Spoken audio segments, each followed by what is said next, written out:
का कोणास ठाऊक आणि या पांडवतेच्या ठिकाणी शिवरा पाहिजे हे गोळा केलंय कारण घेऊन चाललंय की पण का कोणास ठाऊक चारही देशांनी वाढलेला एकसारखा या असं म्हणतात हे सारं काही वातावरण एकच वाटलं हे नुसतं शब्दात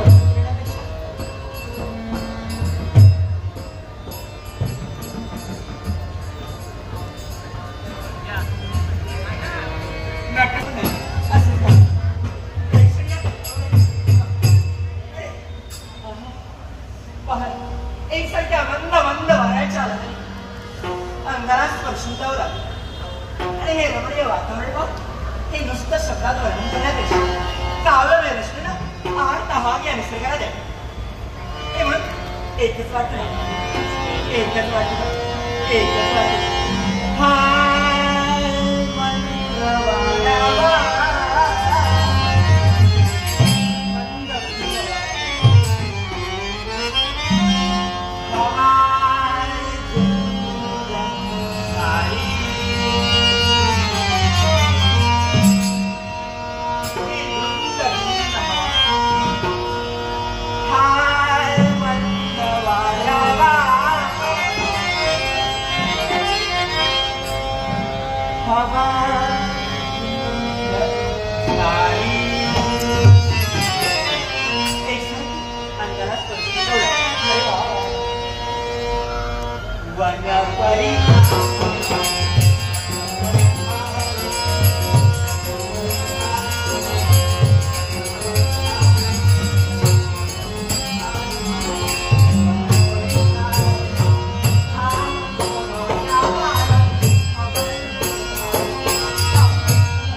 माणसाला मारायचं नसतं तर मारायचं असतं. स्वतः जगानं इतरांना जगू द्या हा आदर्श माझ्या गुरुमाऊलीनं आम्हाला शिकवला.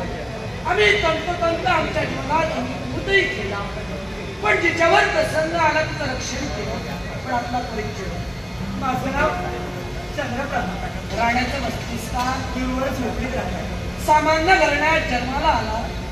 पायाच्या नटापासून वस्तुकीच्या ब्रह्मनिर्णयापर्यंत आम्ही निरीक्षणही केलं. नाव चांगलंय चंद्रप्रभा. सौंदर्याला साजेल आणि शोभेल असं नामविधान आपल्या पितृदेवतेनं आपल्याला केलं. पण माझं नाव मंडळ देशाचा राजकर्ता राजा वल्लभ म्हणतात तोच. आपण भयमुक्त झाला. संकटातनं आपली मी निर्वळची मुक्तताही केली. पण तुमचे उपकार मी कधीच विसरू शकत. मी सांगितलं ना या मुक्ताला संकट समयी प्रत्येकाला सहाय्य करावं, पण ते निस्वार्थी असावं, स्वार्थापोटी नसावं. आपण मुक्तता केलेली आहात. भयमुक्त झाला. वेळ ही तृणमूल आहे, तृणमूल होता तुम्हाला. बरोबर आहे. म्हणूनच योग्य वेळी योग्य कर्तव्याला पार पाडिलं. त्यासारखा शहाणा माणूस दुसरा काही नसेल. नश्य भेटला राजा वल्लभ होता.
सुंदर एक कमळ उगवतं. त्या कमळाच्या देठाखाली मातीडोळी सुंदर अश्वाला बेडूक बसून असतो. पण त्या बेडकाला त्या कमळाचा आस्वाद कधी घेता येत नाही. माझ्यासारखा पुष्कळ असतो. कल्पनेच्या वातावरणात पावण्याचा प्रयत्न करू नकोस. जे नियतीला मान्य झालं ते तुला मिळवला की माझा अमान्य करण्याचा अधिकार नाही.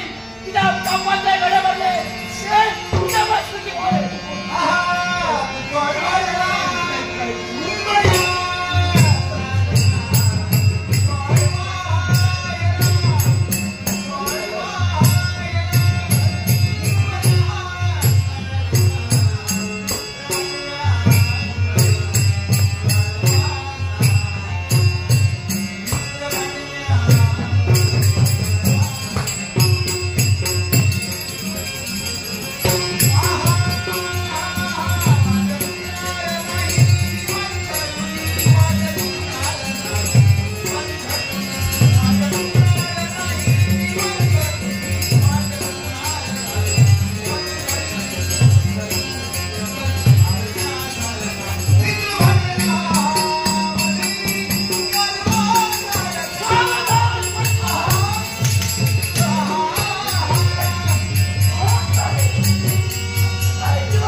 वीरभद्राव या माझ्या पुत्राचं रक्त तुझ्या या रणरागिणीला लागलंय.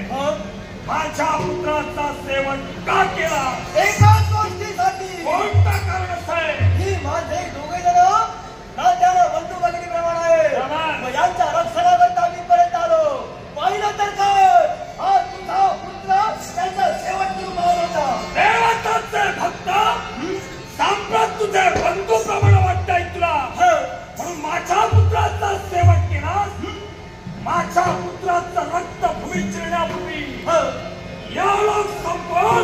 स्वर्गात तुला कायमचं पाठवणार आहे.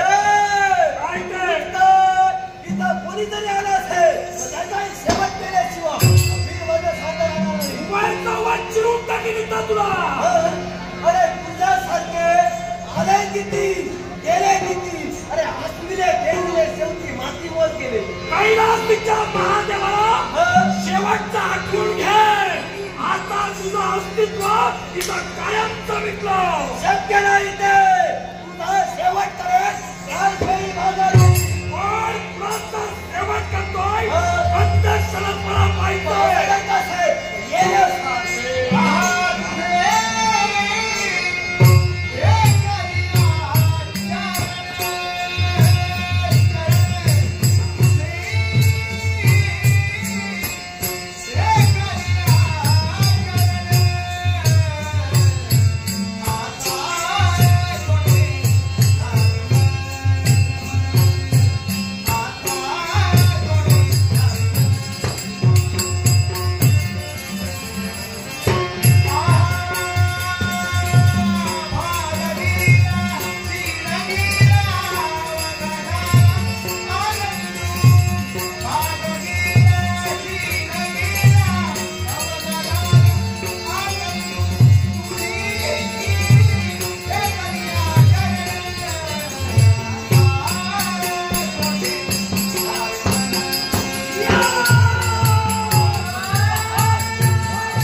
हे कलेश्वरा मनेश्वरा माझ्या रामेश्वरा. आता गुणांचा सम्राट मुंबई दैत्य योग्यतेनुसार आदरपूर्वक नमस्कार करतो आहे. हे मुंबईच्या तू माझी योग्यता ओळखली जेणेकरून तू माझ्या चरणी नतमस्तक झाला. तुला आशीर्वाद देणं हे माझं कर्तव्य होय. आहे आशीर्वाद. कैलासच्या नाथा तुला वाटलं असेल तुला नमस्कार केला म्हणून तुला शरण आलो नाही. हा ज्या तुझ्या पुत्रानं माझ्या पुत्राचा सेवक केलाय सोड घ्यायचाय त्याला मला. पण मुंबईच्या माझ्या मानस पुत्रानं तुझ्या पुत्राचा सेवक केला याचाही मुळाशी कारण आहे. कारणाशिवाय केव्हाही क्रिया घडत नसते. तुझ्या पुत्रानं माझ्या भक्तांचा केला तो छळ. म्हणून माझ्या पुत्रानं तुझ्या पुत्राचा सेवक केला. यांचा छळ केला म्हणून तुझ्या पुत्रानं माझ्या पुत्राला मारलं. कारण तो या विश्वाच्या ठिकाणी अधर्माने अत्याचार करेल त्याला शासन करणं ह्या देवतांचं कर्तव्य होय. तुलाही संधी देतोय धर्माने चरण आणि चुकव तुला मला. माझा पुत्र मेलाय. मी शरण येणारा नवे लक्षात ठेव. मी माझ्या सदोजी मृत्यूला आवाहन करतो. हे माझ्या मृत्यू हे माझ्या जवळ काय हिंमत मरणाची. अरे मानपणे विश्वाच्या ठिकाणी जगावा. त्या विश्वाच्या ठिकाणी काहीतरी चांगलं करून जगावा. तुझ्यासारखं वाईट नव्हे. मी वाईटच आहे. मी असुर आहे. मी काही मानव नाही. लक्षात ठेव. मानवाची इच्छा पूर्ण करण्यासाठी देव जर स्वर्गात तुला असेल तर या कैलासीच्या महादेवाचं अस्तित्व या विश्वातून कायमचं मिटून जाईल. देवतांचा अस्तित्व तूच काय आणि ते तुझ्या पूर्वजाने सुद्धा शक्य झालेले झालेले आणि हे तुला पुण्याची विनाशकारी परिस्थिती आज ती तुझ्या घराला कारणीभूत करते. मरणाची भीती कुणाला दाखवतो. उद्याचं पण आज तर आत्ता मरू दे. इच्छा पूर्ण करत ही तुझी मरणाची इच्छा हा शोषमध्ये पूर्ण करेल. काय तुझी हिंमत लागून गेली आहे. मग स्वीकारत जावा. ही तुझी बुद्ध्यांमध्ये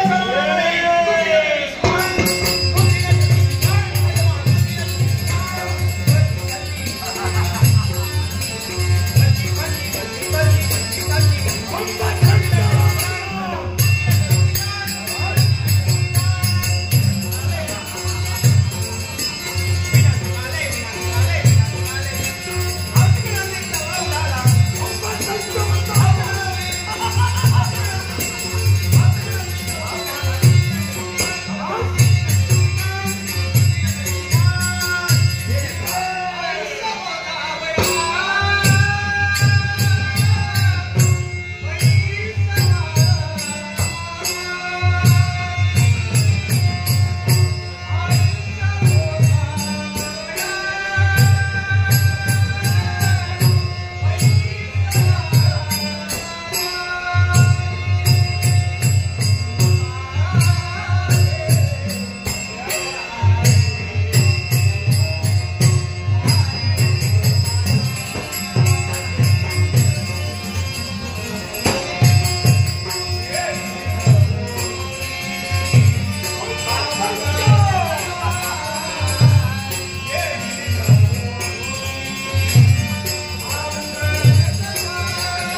सर्वांचा निकाल लावून टाकतो. कोण कुणाचा निकाल लावणार? कोण आहेस तू? कोण आहे मला सांग. या माझ्या भक्तांना खेळण्याचं कारण काय?